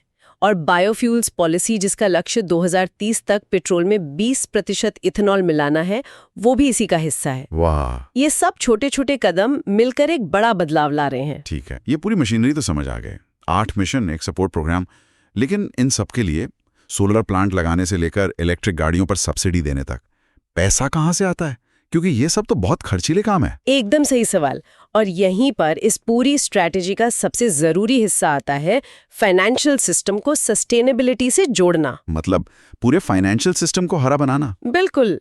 और इसकी शुरुआत काफ़ी पहले 2007 में हो गई थी, जब आरबीआई ने बैंकों से कहा कि वो लोन देते वक्त एनवायरमेंटल रिस्क्स का भी ध्यान रखें। मतलब बैंक अब किसी ऐसे प्रोजेक्ट को लोन देने से पहले 100 बार सोचें जो पर्यावरण को बहुत ज़्यादा नुकसान पहुंचा सकता है। हाँ, फिर 2012 में सेबी ने एक और बड़ा कदम उठाया। उसने देश की टॉप लिस्टेड कंपनियों के लिए annual business responsibility reporting ABRR को अनिवार्य कर दिया। अब कंपनियों को सिर्फ अपने मुनाफे का हिसाब नहीं देना होता, बल्कि ये भी बताना पड़ता है कि वो समाज और पर्यावरण के प्रति कितनी जिम्मेदार हैं। अच्छा, इससे ट्रांसपेरेंसी बढ़ती है। और ग्रीन बॉन्ड्स का भी जिक्र है, ये आजकल बहुत सुनने में आता है। ये क्या चीज़ है? ग्रीन बॉन्ड्स एक तरह के लोन इंस्ट्रूमेंट्स हैं। जब कोई कंपनी या सरकार ग्रीन बॉन्ड जारी करती है तो वो वादा करती है कि इससे जुटाया गया पैसा 100% ग्रीन यानी पर्यावरण अनुकूल प्रोजेक्ट्स में ही लगाया जाएगा। जैसे रिन्यूएबल एनर्जी प्लांट या ग्रीन बिल्डिंग्स? हाँ, या क्लीन ट्रांसपोर्टेशन। और आपको जानकर हैरानी होगी कि भारत चीन के बाद दुनिया का दूसरा सबसे बड़ा उभरता हुआ ग्रीन बॉन्ड मार्केट है। क्या बात है, कितना बड़ा? चीन लगभग $110 बिलियन पर है और भारत $10 बिलियन पर। वाह, $10 बिलियन, ये तो बहुत बड़ा नंबर है। तो असल में भारत की क्लाइमेट स्ट्रैटेजी सिर्फ सरकारी नहीं है, ये बाजार को भी अपने साथ ले आई है। The money is now following the green path. बिल्कुल, ये एक बड़ा शिफ्ट है। अब पैसा भी वहीं जा रहा है जहां सस्टेनेबिलिटी है, और ये सिर्फ भारत की बात नहीं है। क्लाइमेट चेंज तो एक ग्लोबल लड़ाई है। बिल्कुल, इसीलिए भारत ने अक्टूबर 2019 में international platform on sustainable finance IPSF join किया। इसका मकसद है अलग अलग देशों के बीच सस्टेनेबल फाइनेंस को लेकर बेस्ट प्रैक्टिसेस और जानकारी का आदान प्रदान करना, ताकि हम दूसरों से सीख सकें और दूसरे हमसे। एग्जैक्टली। तो ये थी भारत की क्लाइमेट चेंज से लड़ने की व्यापक रणनीति की एक झलक, जिसमें पॉलिसी से लेके टेक्नोलॉजी और फाइनेंस तक हर पहलू शामिल है। चलिए अब आगे बढ़ते। ठीक है, अब हम भारत की अंतर्राष्ट्रीय पहलों यानी इंटरनेशनल इनिशिएटिव्स पर चर्चा करेंगे। और इस लिस्ट में जो सबसे बड़ा और सबसे महत्वाकांक्षी नाम है वो है इंटरनेशनल सोलर अलायंस या ISA। और ये सिर्फ एक और ग्लोबल ग्रुप नहीं है, ये बहुत बड़ी बात है। बहुत बड़ी बात इसलिए है क्योंकि ये पहली ऐसी अंतर्राष्ट्रीय संस्था है जो एक बाकायदा संधि पर आधारित है, एक ट्रीटी बेस्ड ऑर्गेनाइजेशन है जिसका हेडक्वार्टर्स भारत में है, गुरुग्राम में। हाँ, गुरुग्राम में। ये कोई इनफॉर्मल ग्रुप नहीं है, ये एक सीरियस कानूनी ढांचे वाला संगठन है। और इसका पैमाना देखिए, 120 से ज्यादा देश इसके सिग्नेटरी हैं। तो जब इतने देश साथ आते हैं तो लक्ष्य भी उतने ही बड़े होते होंगे। मैंने सुना है कि फाइनेंस जुटाने का टारगेट बहुत बड़ा है। बहुत बड़ा। 2030 तक सोलर एनर्जी प्रोजेक्ट्स में $1000 बिलियन का इन्वेस्टमेंट जुटाने का लक्ष्य है। $1000 बिलियन।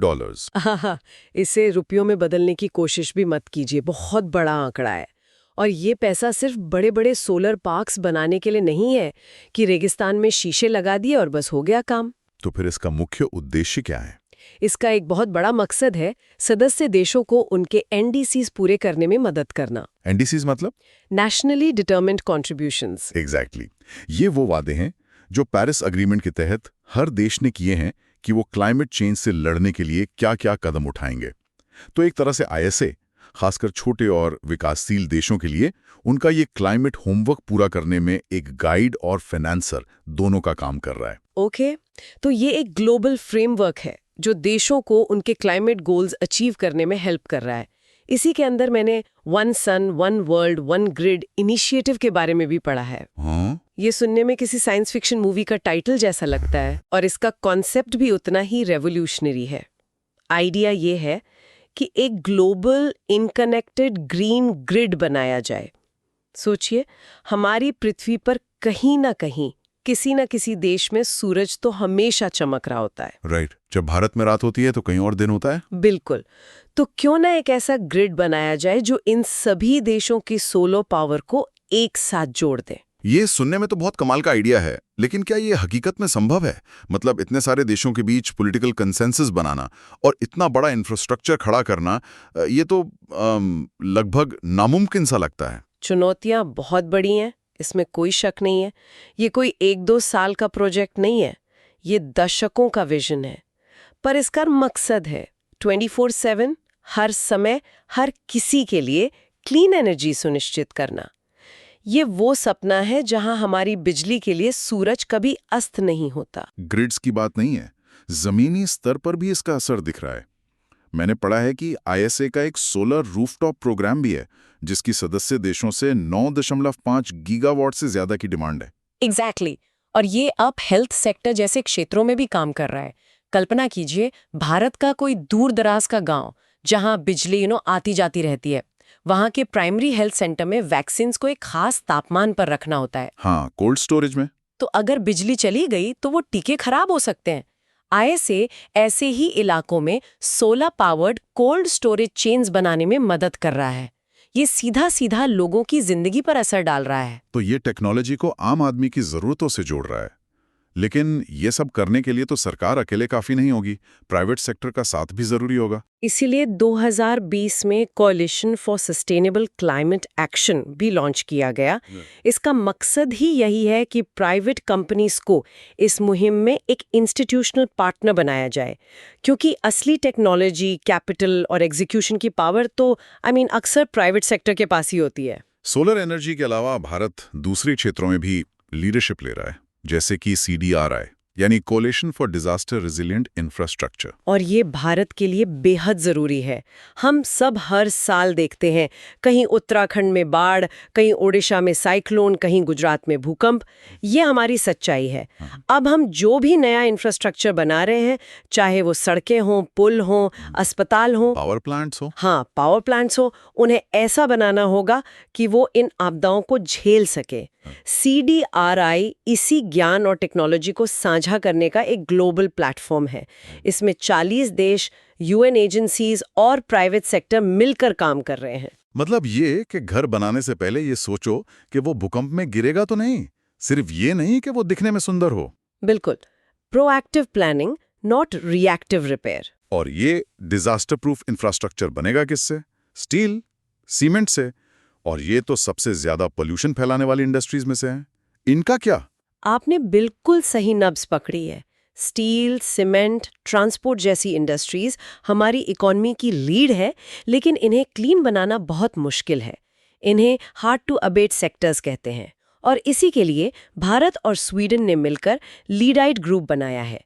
इसका पूरा focus he in heavy industries को ग्रीन टेक्नोलॉजी की तरफ ले जाने पर है। तो लीडाइट कर क्या रहा है? COP27 में इसके सदस्यों ने मटीरियल सर्कुलैरिटी पर जोर दिया। मटीरियल सर्कुलैरिटी, आसान भाषा में क्या मतलब हुआ इसका?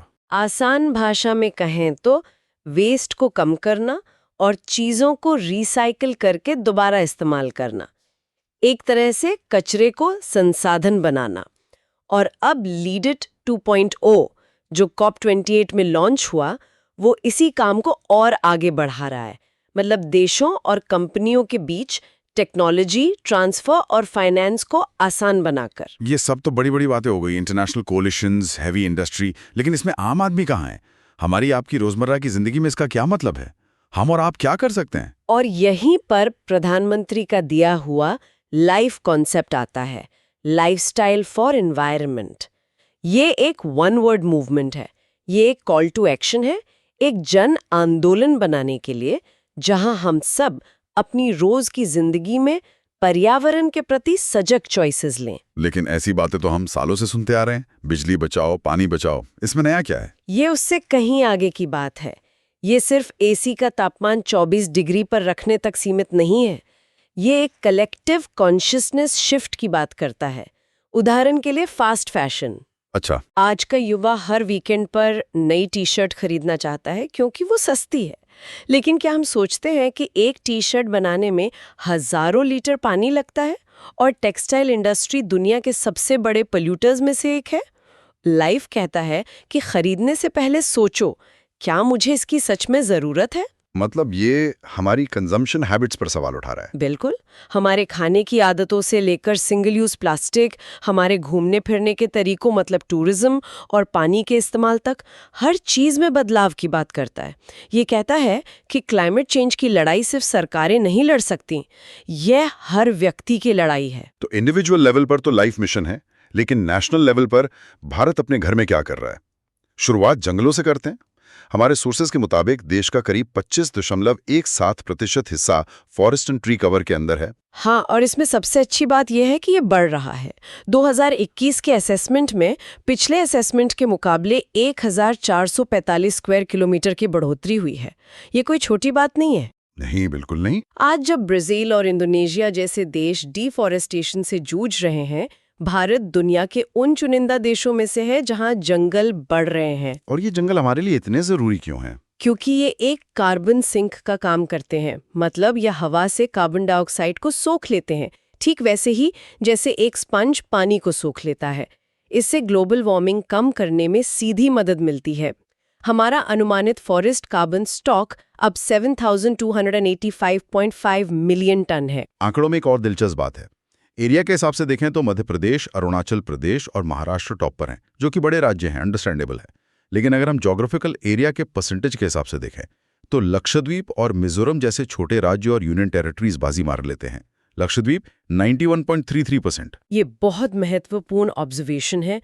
ये दिखाता है कि कमिटमेंट का साइज से कोई लेना देना नहीं है। और ये आंकड़े सीधे हमारे एनडीसी टारगेट से जुड़े हैं, जिसके तहत हमें 2030 तक 2.5 से 3 बिलियन टन का अतिरिक्त कार्बन सिंक बनाना है। मौजूदा प्रगति को देखते हुए हम उस लक्ष्य की तरफ सही रास्ते पर हैं। लेकिन एक तरफ तो हम जंगल बढ़ाकर कार्बन सोख रहे हैं, पर जो क्लाइमेट चेंज ऑलरेडी हो चुका है उसका क्या? उसका जो आर्थिक नुकसान हो रहा है उसका सामना कैसे करें? सोर्सेज बताते हैं कि एक्सट्रीम वेदर इवेंट्स की वजह से भारत को हर साल लगभग 10 बिलियन US डॉलर्स का नुकसान होता है। और उससे भी ज्यादा चौंकाने वाली बात यह है कि इस नुकसान का 80% अनइंश्योर्ड रहता है। 80%? हाँ, मतलब जिसकी भरपाई के लिए कोई बीमा नहीं होता। और इसकी सबसे ज्यादा मार हमारे किसानों पर पड़ती है। कभी बेमौसम बारिश से फसल बर्बाद, कभी सूखे से। उनकी साल भर की मेहनत एक ही दिन में मिट्टी में मिल जाती है। तो उनके लिए क्रॉप इंश्योरेंस तो होगा, प्रधानमंत्री फसल बीमा योजना है। लेकिन भारत में पारंपरिक क्रॉप इंश्योरेंस कभी बहुत सफल नहीं हो पाया। वजहें कई हैं। हमारे यहाँ ज्यादातर किसानों के पास छोटी छोटी और बिखरी हुई जमीनें हैं। हर खेत की मिट्टी और मौसम की स्थिति अलग होती है। और सबसे बड़ी बात, नुकसान को साबित करने की प्रक्रिया। हाँ, वो पेपर वर्क और दफ्तरों के चक्कर। एग्जैक्टली। सोचिए, एक किसान जिसकी फसल पहले ही बर्बाद हो चुकी है, वो सरकारी दफ्तरों के चक्कर काटकर ये कैसे साबित करेगा कि उसका कितना नुकसान हुआ है? ये प्रक्रिया बहुत जटिल और लंबी है। तो फिर इसका हल क्या है? क्या कोई नया तरीका सोचा जा रहा है? हाँ, और अब स्टडीज पैरामेट्रिक इंश्योरेंस की तरफ इशारा कर रही हैं। ये एक गेम चेंजर हो सकता है। इसमें मुआवजा किसान के नुकसान के सबूत पर नहीं, बल्कि एक पहले से तय किए गए इवेंट के होने पर मिलता है। ये थोड़ा समझाइए, मतलब कैसे? मान लीजिए एक इलाके के लिए हमने एक ट्रिगर सेट कर दिया कि अगर यहाँ 24 घंटे में 200 mm से ज्यादा बारिश होती है तो उसे बाढ़ जैसी स्थिति माना जाएगा। जिस दिन सैटेलाइट डेटा ये दिखाता है कि उस इलाके में उतनी बारिश हुई, उस दिन वहां के सभी बीमित किसानों के बैंक अकाउंट में पैसा ऑटोमेटिकली ट्रांसफर हो जाएगा। ओह वाह, मतलब कोई सर्वे नहीं, कोई पटवारी नहीं, कोई लंबा चौड़ा पेपर वर्क नहीं। बिल्कुल। ये तो टेक्नोलॉजी का बेहतरीन इस्तेमाल है। इसका कोई उदाहरण है भारत में? बिल्कुल। कर्नाटक का वरुणा मित्रा प्लेटफॉर्म इसका एक बहुत अच्छा उदाहरण है। वो लोग सैटेलाइट डेटा और मौसम के आंकड़ों का इस्तेमाल करके किसानों को सीधे मदद पहुंचा रहे हैं। ये इंश्योरेंस को ट्रांसपेरेंट, फास्ट और फार्मर फ्रेंडली बनाने का एक तरीका है। चलिए, ये तो हुई नुकसान की भरपाई की बात। लेकिन ये सारे इनिशिएटिव्स जिनकी हम चर्चा कर रहे हैं, ISA के सोलर ग्रिड्स, CDRI की रेजिलिएंट रोड्स, लीड IT की ग्रीन टेक्नोलॉजी और ये नए इंश्योरेंस मॉडल्स, इन सब के लिए पैसा कहाँ से आएगा? ये सबसे बड़ा सवाल है। और इसका जवाब है ग्रीन फाइनेंस। और इसमें एक बहुत ही पावरफुल टूल उभर कर आया है जिसे कहते हैं ग्रीन बॉन्ड्स। Green bonds? ये नॉर्मल बॉन्ड से अलग कैसे हैं? ग्रीन बॉन्ड्स असल में एक तरह के लोन ही होते हैं, लेकिन इनमें एक शर्त होती है। इनसे जुटाया गया पैसा सिर्फ और सिर्फ एनवायरमेंटली सस्टेनेबल प्रोजेक्ट्स में ही इन्वेस्ट किया जा सकता है। जैसे कि रिन्यूएबल एनर्जी, क्लीन ट्रांसपोर्टेशन या वेस्ट मैनेजमेंट। ये एक तरह से ऐसा है कि आप किसी को पैसे उधार दें और साफ साफ कहें कि इन पैसों से सिर्फ किताबें ही खरीद सकते हो, कुछ और नहीं। अच्छा, तो इससे इन्वेस्टर्स को भी पता होता है कि उनका पैसा एक अच्छे काम में लग रहा है। और भारत में इसका चलन कैसा है? काफी तेजी से बढ़ रहा है। 2017 से 2022 के बीच 15 भारतीय कॉर्पोरेट कंपनियों ने 4,539 करोड़ के ग्रीन बॉन्ड्स जारी किए हैं। लेकिन अब जो सबसे बड़ा कदम उठाया गया है वो है सरकार का खुद इस मैदान में उतरना। सरकार सॉवरेन ग्रीन बॉन्ड्स यानी SGBs लेकर आई है। इसका क्या महत्व है कि सरकार खुद ग्रीन बॉन्ड्स जारी कर रही है? सोचिए, इसका मतलब क्या है? सरकार अब सिर्फ नियम नहीं बना रही, वो खुद बाजार में उतरकर पैसा लगा रही है। RBI ने 2 हिस्सों में 16,000 करोड़ रुपए के SGBs जारी किए हैं। जब सरकार ऐसा करती है तो वो प्राइवेट सेक्टर के लिए एक बेंचमार्क सेट कर देती है। ये एक तरह से पूरी अर्थव्यवस्था को हरा सिग्नल देना है कि भविष्य का पैसा ग्रीन प्रोजेक्ट्स में ही लगेगा। ये सिर्फ एक बॉन्ड नहीं, ये एक आर्थिक नीति का ऐलान है। मतलब ये प्राइवेट कंपनियों के लिए भी अपने ESG प्रोजेक्ट्स के लिए पैसा जुटाना आसान कर देगा? एग्जैक्टली। और आपने सही शब्द इस्तेमाल किया, ESG, यानी ऐसे प्रोजेक्ट्स जो पर्यावरण, एनवायरनमेंट, समाज, सोशल और कंपनी चलाने के तौर तरीकों, गवर्नेंस के लिहाज से अच्छे माने जाते हैं। सॉवरेन ग्रीन बॉन्ड से प्राइवेट कंपनियों को एक प्राइसिंग रेफरेंस मिल जाता है, जिससे उनके लिए भी डोमेस्टिक मार्केट से पैसा उठाना सस्ता और आसान हो जाता है। तो अगर हम पूरी तस्वीर देखें तो ये एक मल्टी प्रॉन्ग्ड अप्रोच है। एक तरफ ISA और CDRI जैसे ग्लोबल अलायंसेज हैं, जहां भारत दुनिया को रास्ता दिखा रहा है। दूसरी तरफ लाइफ मिशन है, जो हर नागरिक को जिम्मेदार बना रहा है। देश के अंदर हम जंगल बढ़ा रहे हैं और इस पूरे विजन को फ्यूल करने के लिए ग्रीन बॉन्ड जैसे इनोवेटिव फाइनेंशियल टूल्स का इस्तेमाल कर रहे हैं। बिल्कुल, ये सभी चीजें आपस में गहराई से जुड़ी हुई हैं। अंतर्राष्ट्रीय नेतृत्व से हमें टेक्नोलॉजी और फाइनेंस तक पहुंच मिलती है, जिससे हमारे डोमेस्टिक प्रोजेक्ट्स को बढ़ावा मिलता है। इन प्रोजेक्ट्स को सपोर्ट करने के लिए ग्रीन बॉन्ड्स जैसे नए फाइनेंशियल इंस्ट्रूमेंट्स बनाए जा रहे हैं। और इस सब की नींव में लाइफ मिशन जैसी सोच है, जो डिमांड साइड को बदल रही है। ये अपने आप में एक पूरा इकोसिस्टम है, जो टॉप डाउन और बॉटम अप दोनों तरीकों से एक साथ काम कर रहा है। चलिए आगे बढ़ते हैं। ठीक है, तो हम वन्य जीव संरक्षण पर बात करते हैं। Wild life protection. हाँ, जब भी हम भारत के बारे में सोचते हैं तो एक तरफ तो तेजी से बढ़ती इकोनॉमी दिखती है, बड़े बड़े शहर, एम्बिशन। हाँ, एम्बिशन नजर आता है। और दूसरी तरफ हमारे जंगल, हमारे जानवर, हमारी हजारों साल पुरानी विरासत। बिल्कुल। तो सवाल ये है कि क्या ये दोनों चीजें एक साथ चल सकती हैं?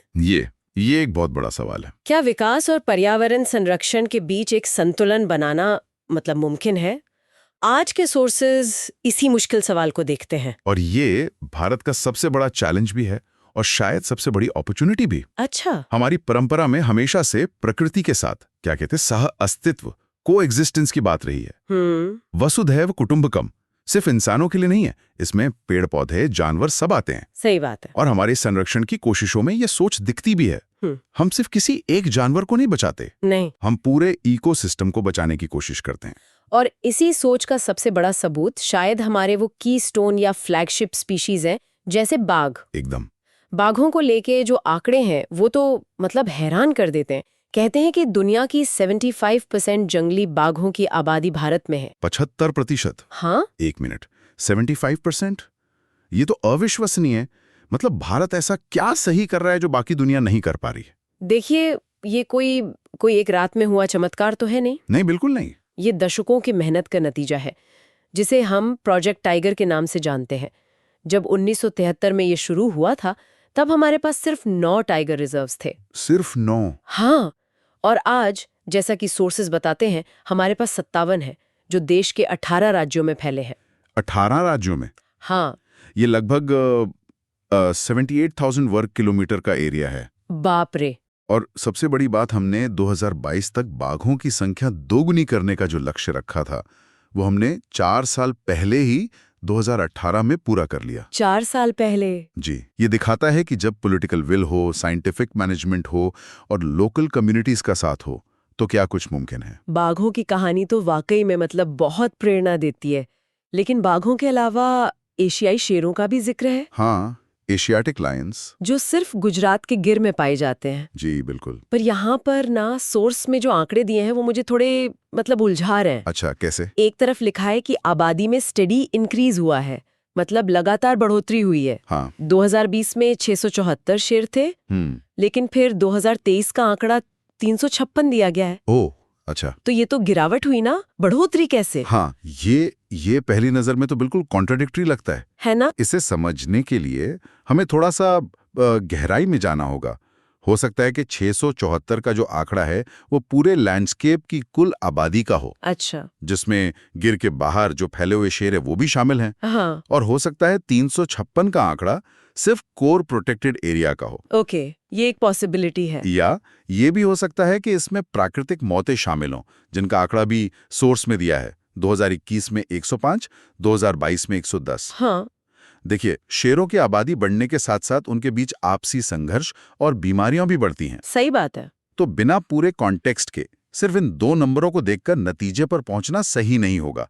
लेकिन हाँ, ये बात जरूर है कि सोर्स इसे और साफ तौर पर बता सकता था। सही कहा। ये दिखाता है कि कंजर्वेशन डेटा कितना न्यूआंस्ड हो सकता है। बिल्कुल। खैर, तेंदुओं के मामले में तस्वीर ज्यादा साफ है। 2014 से 2020 के बीच इनकी संख्या 12,852 से बढ़कर 13,874 हो गई। हाँ, ये एक अच्छी खबर है। और ये इसलिए भी अच्छी खबर है क्योंकि तेंदुए तो इंसानी बस्तियों के काफी करीब रहते हैं और ह्यूमन एनिमल कॉन्फ्लिक्ट का सबसे ज्यादा शिकार होते हैं। बिल्कुल। और हाथियों की बात करें तो भारत लगभग 30,000 एशियाई हाथियों का घर है। 30,000? हाँ, जो दुनिया की कुल आबादी का 60% है। 60%? जी। यहाँ सबसे बड़ी चुनौती है विकास के कारण टूटते हुए एलिफेंट कॉरिडोर। अच्छा, वो रास्ते। हाँ, वो रास्ते जिनसे हाथी सदियों से एक जंगल से दूसरे जंगल जाते थे। अब जब ये रास्ते बंद हो जाते हैं तो हाथी खेतों और गांवों में घुसते हैं और फिर टकराव होता है। ये तो बहुत बड़ी समस्या है। बाघ और शेर तो भारत में हमेशा से थे, लेकिन अब हम एक ऐसे जानवर को वापस लाएं जो 70 साल पहले गायब हो गया था। चीता? हाँ, मेरा मतलब जाहिर है प्रोजेक्ट चीता से है। ये तो संरक्षण से एक कदम आगे बढ़कर पुनर्स्थापना, हाँ, रिस्टोरेशन की कहानी है। बिल्कुल। नामीबिया से चीतों को भारत लाना ये अपने आप में एक बहुत बहुत बड़ी घटना थी। ये सिर्फ चीतों को वापस लाने का प्रोजेक्ट नहीं है, जैसा कि कई लोग समझते हैं। अच्छा। इसका मकसद बहुत बड़ा है।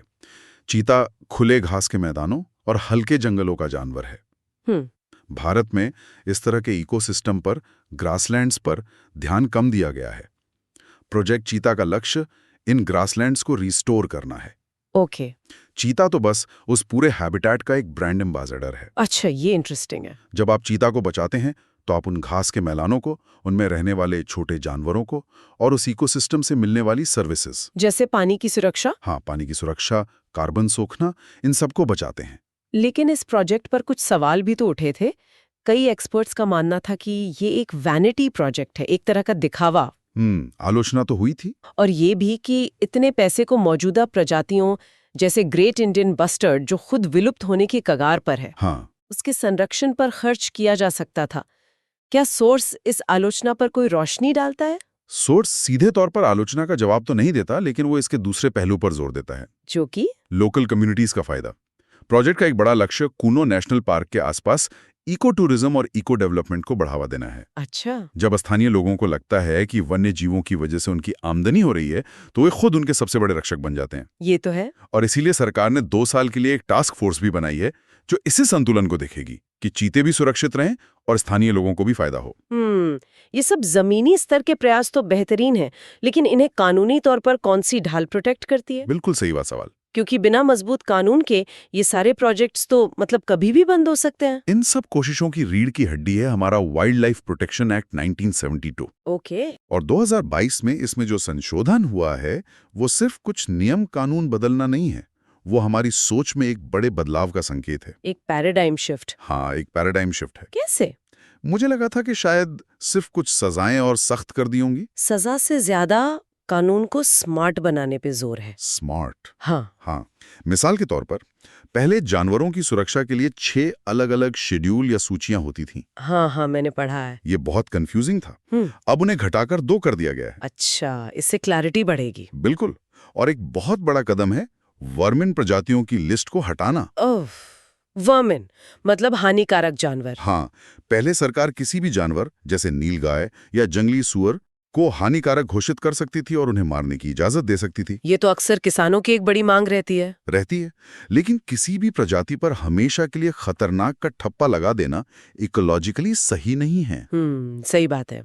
ये संशोधन मानता है कि हर प्रजाति की इकोसिस्टम में एक भूमिका होती है, भले ही वो इंसानों के लिए कभी-कभी समस्या खड़ी करे। अब समस्या को केस बाय केस बेसिस पर सुलझाया जाएगा, ना कि पूरी प्रजाति को विलन बनाकर। ओके, और इसमें साइट्स का भी जिक्र है, ये क्या है? साइट्स, CITES, इसको आप वन्य जीवों के लिए एक तरह का WTO समझ सकते हैं। World trade organisation. हाँ, ये तय करता है कि किन लुप्त प्राय जानवरों और पौधों का अंतर्राष्ट्रीय व्यापार हो सकता है और किन का नहीं। अच्छा, इस संशोधन से भारत का कानून अब ग्लोबल नियमों के साथ पूरी तरह अलाइन हो गया है। तो इससे तस्करी पर रोक लगेगी? और मजबूती से रोक लगेगी। हाथी दांत, बाघ की खाल या पेंगोलिन स्केल्स जैसी चीजों की तस्करी पर। ये तो बहुत जरूरी है।